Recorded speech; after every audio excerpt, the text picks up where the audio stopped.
you go. That's Princess Auto. That's where we gotta be to make this stuff work. Okay, we're leaving Princess Auto. We got our hoses made. And we're gonna go back at the hydraulic thumb.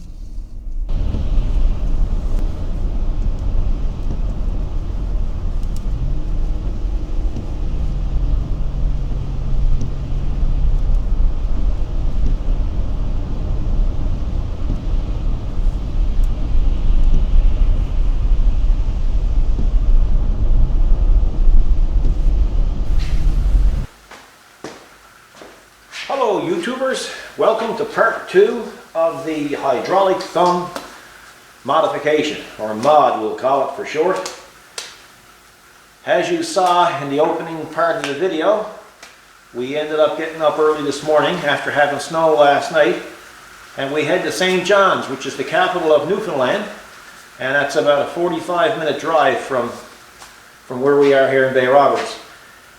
It was quite foggy, it was raining, and then it was starting to turn to freezing rain and sleet and fog, and pretty well threw everything at us that we could possibly get. But anyway, we made it back safe. We did get the hoses made at Princess Auto, and picked up a few other supplies.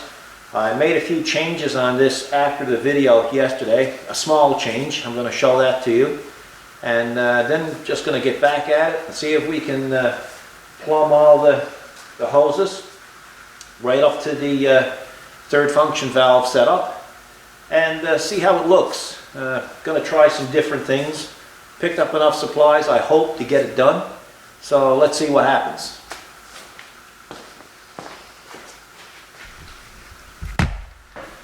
In part 1, when I closed the video for part 1, I showed you the connections were on this side of the tractor. So I started to size it all up, and these lines were kind of getting in the way, and so I said, you know what, maybe I'm better off just taking it and putting the outlets on the other side. So that's what I did. I just basically flipped it over. Of course, now that created a problem. You know, who has it said that for every action there's a reaction? Well, the reaction was, once I flipped this over, all our decals were on upside down. So wifey was good enough. She's a very patient girl, and she peeled off all the decals and made me up some new ones, and we put them right side up this time. So, which worked out pretty good. So now I don't have too many obstructions on this side as I did on the other side. So I'll take you over and I'll show you what we got here. I'm trying to clean up a little bit because doing the fabrication work here yesterday became a bit of a mess. So I was just trying to pick up before I started at it. So we've got some more caps, dust caps. I bought a pile of these keepers. Don't know if I'm going to use them yet. I might not. And I bought some of this sleeving that goes over the hydraulic hose.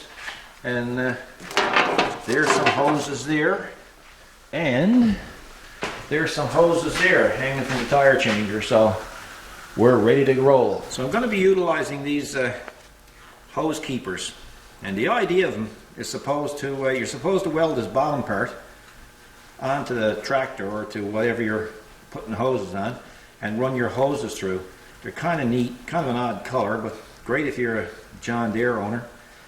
But anyway, what I'm going to do is I'm going to, instead of running a bead of welding on the outside, I'm going to drill out 2 holes, one here and one here, and then I'm going to spot weld it, or I call it blind weld it, onto the boom of the tractor. So I'll just show you what I got done. So you can see here now that it's very smooth. And what I'm going to do now is I'm going to prime that area, and I'm going to paint it. It's very strong, and once it's primed and painted, it'll become part of the tractor, and it'll look pretty neat, I think. At least you won't see any ugly beads of weld on the outside. So I'll come back and I'll show you what it looks like.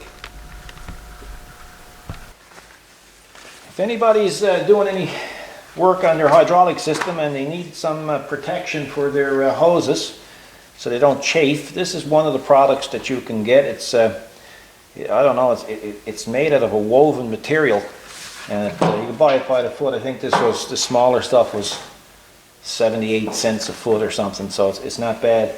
But I just wanted to show you what you do with it when you do cut it. So I'm just going to measure off 3 feet for what I need there now, and I'll show you what I do with it. I apologize to anybody who's done this before and already know, but there's probably a few people out there that don't realize if you leave it like that, it'll unravel.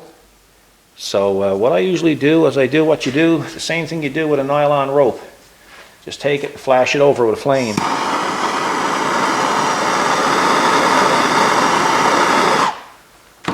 And that'll keep it from unraveling on you.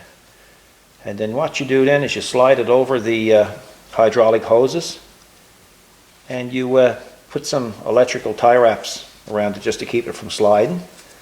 And it's an inexpensive way to protect or help protect your hoses. And there it is there. Safe sleeve it's called. So back to the drawing board. Continuing on, you can see I made some progress. I got the fittings put on the cylinder. I got the holding blocks welded on. Like I say, I blind welded them. And there's another one there. And of course what I did is I bead blasted the coating of them, and I primed them and I painted them. And the green that was on there, I got some fusion plastic paint, and I painted that as like a crinkle type of paint, so it kind of looks a bit more respectable. I've got that sleeve material put on, and it's very nice. And I also have it put on down here as well. You can see where it comes down through the tube here. It comes out on the bottom like the original hosing, goes along here and goes in around there. So now it'll come out here, and then I'll end up taking it from the third function valve, run it along the bottom, and then I'll plug in here. And I also used these type of fittings on the end of the hose so they'll swivel. That way, you know, when you're trying to work them, it's easier to, they won't get wound up tight on you or anything. So I went with that type. So I think that'll work better for me. I'll start it up and I'll let you see the travel of that, of the boom.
So as you can see, there's nothing binding, and there's lots of slack here. I noticed today when I was in the city at Kubota that a lot of their mini excavators, they actually run their hoses completely outside the boom for their thumb. But anyway, I didn't want to do that. I just left it inside. It was well protected inside the tube here, but you have to have some exposure. and that was the only way I could get into the tube. I never even drilled a hole. I went down through the existing hole that was there for the other cylinder. So there's plenty of room, and so far I'm really happy with it. So the next step now is going to be to run the 2 hoses from the third function valve, and we'll see what happens then. Well, we ran into a problem. Turns out that Kubota's quick change couplers, like you see there, are their own generic size. They're actually a different thread than what we got. So we have a problem. So what I'm going to try to do is I've come into the lathe. The metric size was bigger, so I've got the boring bar on. I'm going to bore out the threaded area of Kubota's machine, Kubota's quick coupler, and I'm going to take that and I'm going to put it, take it down so it'll fit in there, and then I'm going to silver solder. Maybe that'll work. I'll let you know. Okay, here's what I'm going to do. The fitting for Kubota is their own design, it's their own thread. So I'm going to take a regular pipe thread, which was the male quick coupler. I've taken the thread right out of the Kubota one. I've cut down the quick coupler that wouldn't fit. And then here's what I'm going to do. I'm going to silver solder that section into there, and then I'm going to be able to be back in business. So we'll see what happens. I just wanted to show you what silver solder is, just in case people aren't aware of it. There's many types of it. It's basically silver is what it is. It looks like this. I don't know the exact composite material is in it, but I know definitely silver. And this is a paste that I use, and it's really good for high pressure. I've been using it for years. A bit of a mess here now, guys, because I just had to cool down that fitting. But anyway, here's the fitting. So now I have my standard pipe thread on the metric Kubota quick coupler, because now it'll fit my hose. If I couldn't do this, I don't know what I would have done, because my hoses are just a standard thread, whereas everything on the Kubota is metric. So in order for me to get that to work, then I would have had to change every hose and every coupler from there right through the grapple. So this is going to be my solution. So now I can hook this up to my hose and then continue on, because everything from the third function valve back is just going to be a regular standard pipe thread. So we're back in business. Well, folks, I went and put the fitting on the male coupler, and it didn't leak. And I tried the thumb, and the thumb went all the way open and came all the way back, and it wouldn't open no more. And you could tell it was under a strain. Then I realized, if the male fitting wasn't fitting perfect, neither is the female. So now I got to do the same thing with the female coupler so that the pressure can return. So here we go again. Well, okay, folks, I got the coupler taken apart, the female. I had to take all the ball bearings, the spring, and everything out. And of course, you can see I've got it machined. I got another one here, a sacrificial one that's going to go inside, and I'm going to do the silver solder trick again. We'll see if it works then. Well, I got it done. There's what it looks like, folks. The new insert. So I'm going to need, I took this off the grapple, the metric one, so I'm going to need a female now and a male. I'm going to have to pick it up at the dealer tomorrow. The salesman said he's going to let me buy a couple. So that'll get me out of trouble. I'll be able to get the tractor back on the road, no problem. But yeah, that silver solder, guys, that's how it works. And I'm going to tell you, it's pretty handy stuff, and it's strong. So I'm going to go see now, hook it up, see if she works now. Okay folks, back at it again. Well, it's working. So what it all boils down to, if anybody is going to tackle this, you're going to have to go to a hydraulic shop who makes up hoses and see if they have the end fitting that will fit Kubota's Kwik couplers. If they don't, and you don't want to do what I just did, you're going to have to replace all the Kwik couplers from the third function valve and all the hoses right on out to the grapple and make it all standard. That's going to be expensive. So what I got done here now is basically I got Kubota's Kwik couplers on my standard hoses with the inserts that you just saw me machine and weld into the Kwik couplers. That's real tricky to do because those Kwik couplers got springs in them, D10 springs, and you don't want to apply a lot of heat to that. So if you go to do this, you better make sure you're really good at silver soldering, because silver soldering is the type of welding that if it gets too hot, it just pops off the item that you're trying to weld.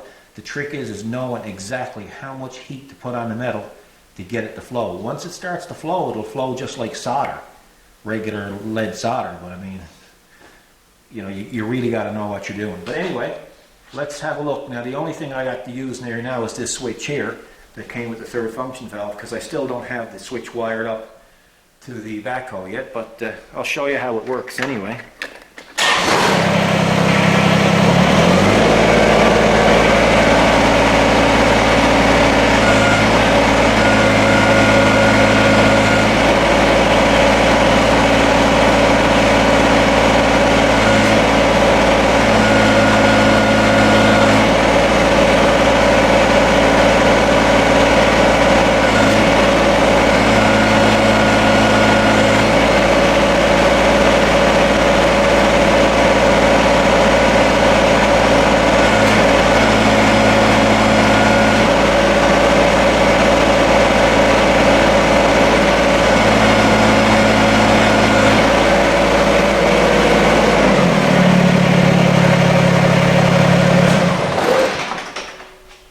So far so good. I forgot to mention too that I use quarter hose and quarter fittings, and I'm really surprised there's a lot of speed there today.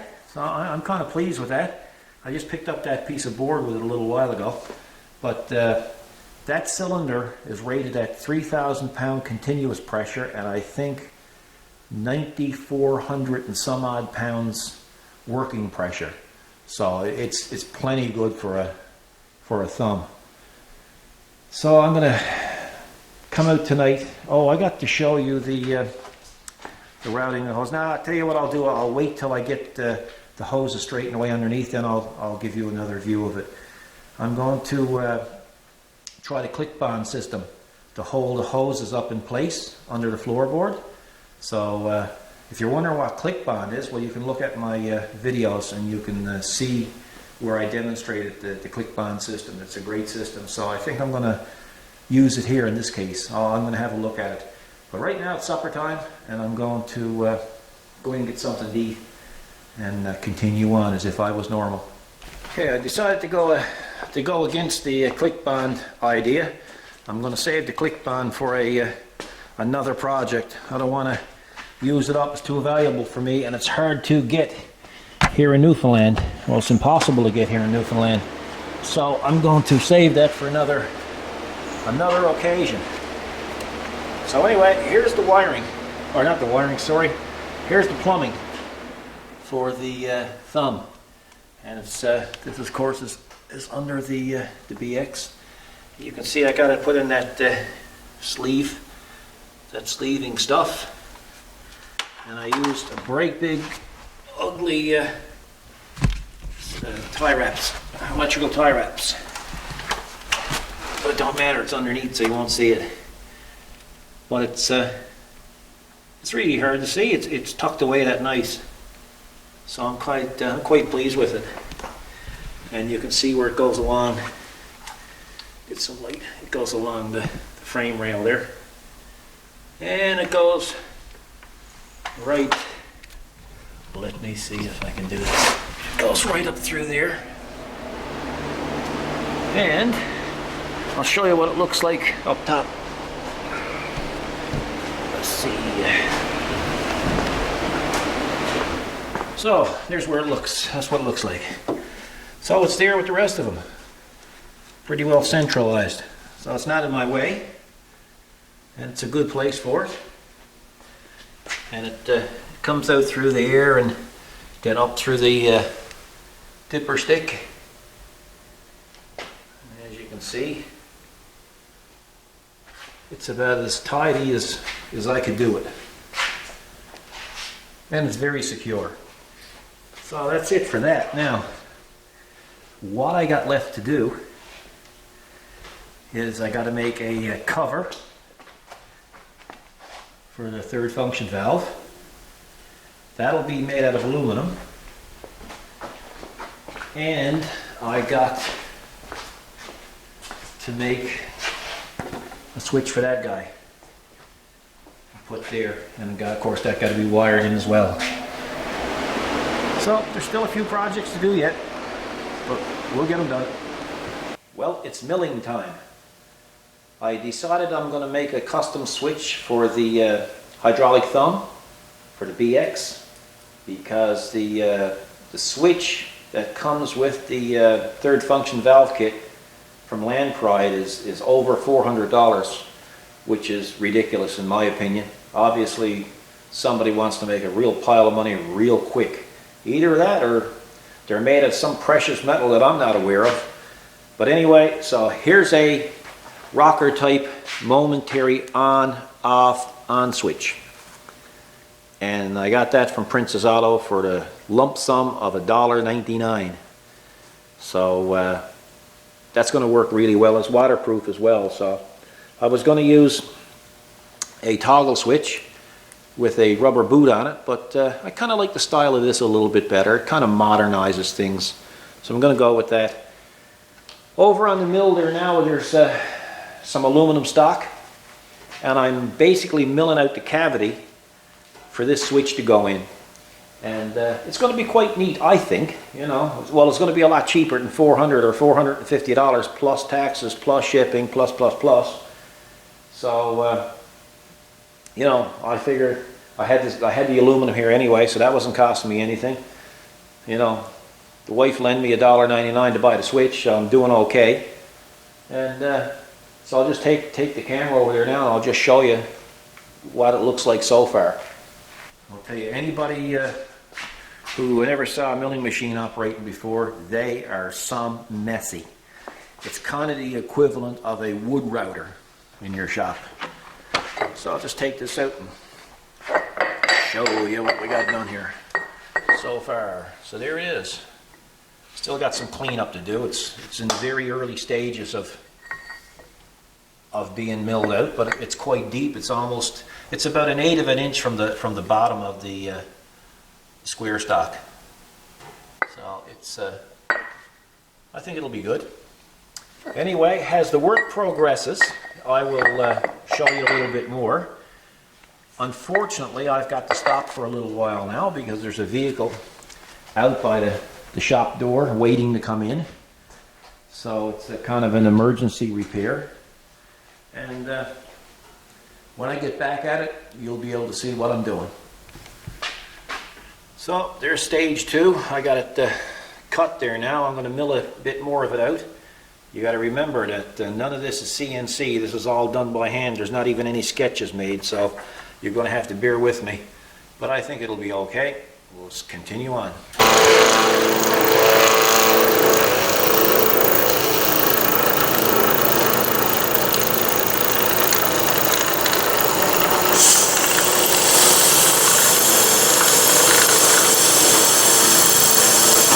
Here's another view for you.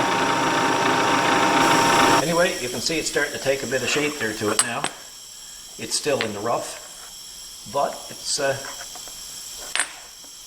going to be original, that's for sure. Might look like crap, but it looks original. We'll see what it turns out like.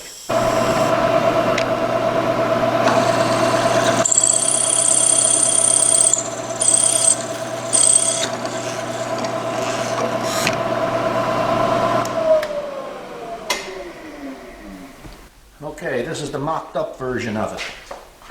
Of course, there's a ways to go with it yet. Set screws got to be put in it, and of course it's got to be cleaned up and rounded out, and it's going to be a little bit of handwork to it.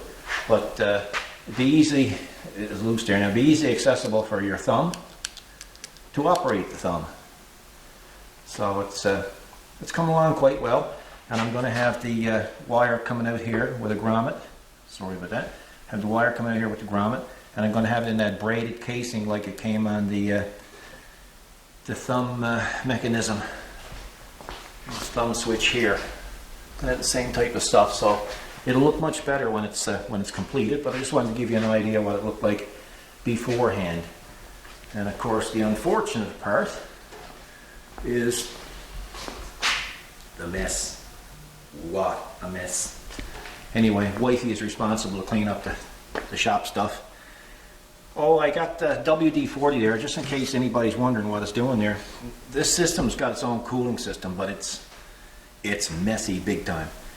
But when I'm drilling aluminum, I really find the best lubricant or the best cutting fluid is WD-40. Man, it goes through it just like butter. Look at that mess, eh? Wowzers. Anyway, back to work.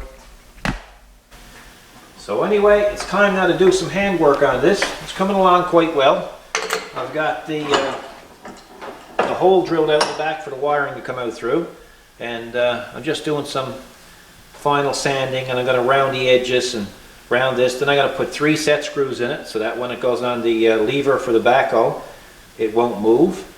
And got to decide whether I'm going to paint it or just, I could polish it where it's like chrome, but I don't know. Maybe I'll just paint it. Chrome don't look too good on Kubotas, I don't think. But anyway, I guess you can consider this truly handmade. Okay, folks, this is basically it. That's the housing for the switch, and it's going to go like that. So although the wiring goes in through the bottom here in the back, it'll at least have a place for it to, if any water happened to get in, it'll get out. But I don't foresee any water getting in there because I'm going to put some sealer on it too. And you can see where I drilled the holes and put the set screws in. And so what I'm going to do with it now, I could polish this where it would look like chrome, but then, it's out to the elements, and I'll have to basically clear coat it to protect it. But I don't think I'm going to do that. I think what I'm going to do is I'm going to put it in the bead blaster, I'm going to etch it, then I'm going to put some etching primer on it, and then I'm just going to spray it orange, to match the Kubota, and wire it in then to the new valve for the 3rd function. And that way, when I get on the tractor, I can, if I'm using the thumb, I got the switch there for the thumb, and of course I can use the other switch then for the grapple. Anyway, back to it. Just wanted to show you this. This is self-etching primer, and basically what it's used for, just in case you didn't know, it's on really, really smooth surfaces. You could even spray primer on glass, this particular etching primer on glass, and the paint would stick to it. So when you're working with aluminum, I use this all the time. Paint has a hard time sticking to aluminum because it's so smooth, I guess. So I use this in replacement of regular primer. Once you use this, you don't have to chase it with regular primer. In this case, I really don't need to use it, but I'm going to use it anyway because I've taken the bracket, the switch housing, and I've put it in the sandblaster, and I've etch primed it. So, it's got a porous surface now. But I'm going to use this, but I just wanted to point it out to you that if you ever got a really smooth surface that regular primer won't stick to, this is the stuff to use. Great primer.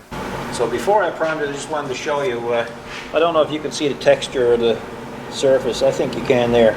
But it's etched really good. I'm using aluminum oxide in my cabinet blaster, and it really does a nice job on aluminum. So the paint will definitely stick to it and last a long time. Okay guys, it's 9:30 in the night. I had to work after supper to try to complete the hydraulic thumb install, and I can say I got it done. So that's the stock that we made that I made the switch out of, or the switch housing out of. A bit of old stock that I had, aluminum stock I had running around here. I've been kicking it around the floor probably for a couple of years. So let's go over now and I'll show you the switch. It's all wired in, and see what you think. Well, there it is. Yeah, and wifey put a couple of thumbs on it. I think it looks pretty cool. And then you can see the grommet where it goes in. I use that web stuff, the same thing as that you see Kubota using on their lines. We'll go over and have a look at the other side. There you go. I'll give you a little view from up top. Okay, there you go. So I got lots of room for my hand to move, and that'll open up the cloth, open up the thumb, and this will close the thumb. So let's see if I can start it up. Now I'll let you see how it works.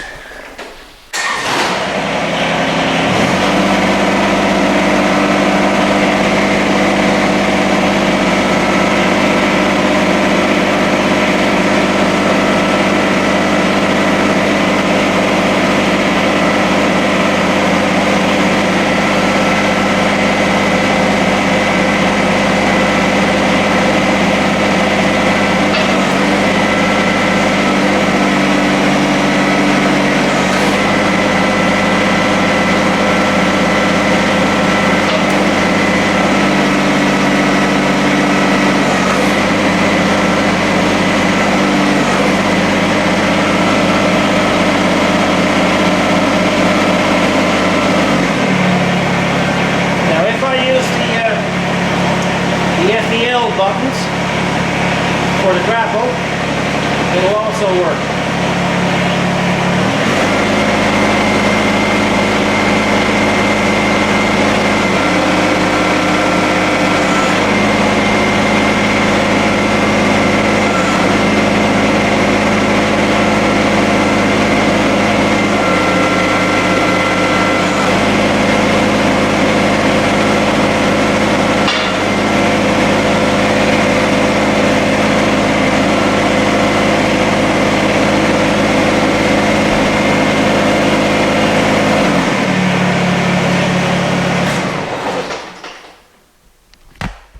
Okay, so we'll do a recap.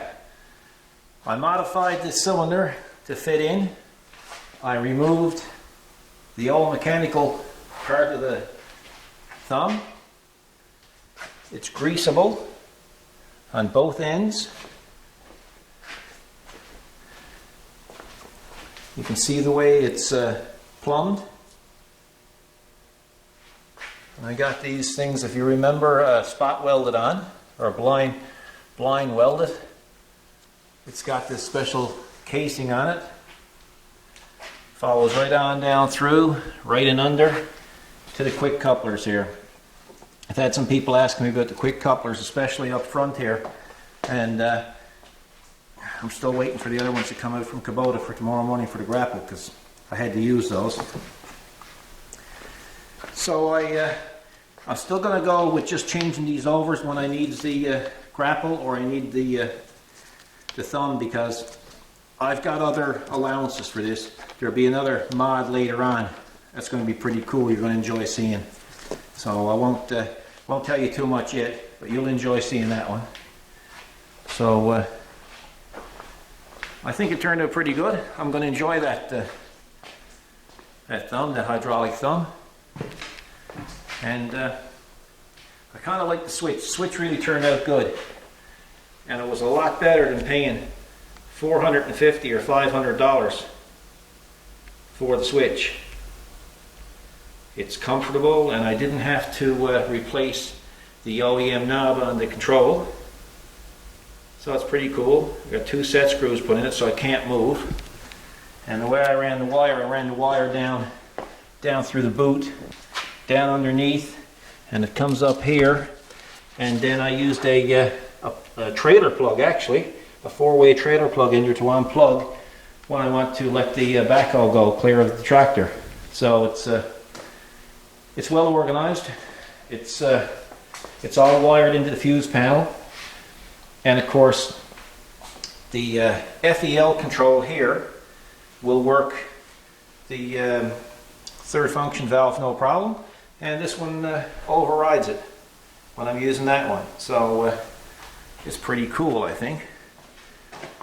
But one thing I did learn, I learned that a lot of these mods don't go easy, as some might think. And like yesterday, for instance, when I ran into troubles with the Kwik couplers, different tread, wasn't quite sure what I was going to do. Well, when I went in to use the lathe, I burned the start relay out of the motor. So then I had to take a part off a pinball machine, the points, and wire it into the relay, the start relay of the motor, 5 horsepower motor on the lathe. And finally I got the lathe up and running. That allowed me to finish that portion of the tractor mod. So it's kind of crazy at times, but you know, if you persevere, you'll definitely win it. So I hope you enjoyed the video. If you get a chance, check out our website at www.specialtyrepairs.ca. Might see some stuff on there you like. Go into the gasoline alley section and you'll see stuff that I've restored, or we've restored, because wifey had a lot to do with it too. Tomorrow I'm going to come back out. We're not working tomorrow, but I'm going to come back out here tomorrow, and I'm going to build a cover for the FEL, or sorry, the solenoid switch down here for the third function valve. I'm going to build a cover for that, clean it up a little bit. I'm also going to put grease nipples on that grapple. I'd rather put grease nipples on it. I did learn a lesson though out of buying accessories or buying implements is, you know, before you just go out and buy an implement, you're better off checking the consumables and seeing how expensive they are. Like that switch being $500 is ridiculous. And I think if I had to know then what I know now, I probably wouldn't have bought that grapple based on that. I don't think a manufacturer deserves my business when they got to charge $500 for one little switch. I think it's highway robbery. And I don't mind saying it publicly. It's crazy. But anyway, I hope you enjoyed the video. If there's anything that you want to comment on, please do so. If there's something you don't like or there's something you want to see, tell me about it. Whatever it takes, make you happy. I'm glad this one is done. I've been trying to do this one since last year, but never had the opportunity. I'll try to get another video up in the next couple of days of the cover for the third function valve, and also the grease nipples on the grapple. And there's a few other little things that I want to do. I want to build a bucket, or I want to build a caster system to go on the grapple and on the bucket, so I can, when I lay it down, I can push it around in the shed so I don't have to be dragging it. So that'll be another video as well. Anyway, folks, appreciate your interest in all of this. I hope you like what we've done, and we'll see you in the next video. Thanks for watching.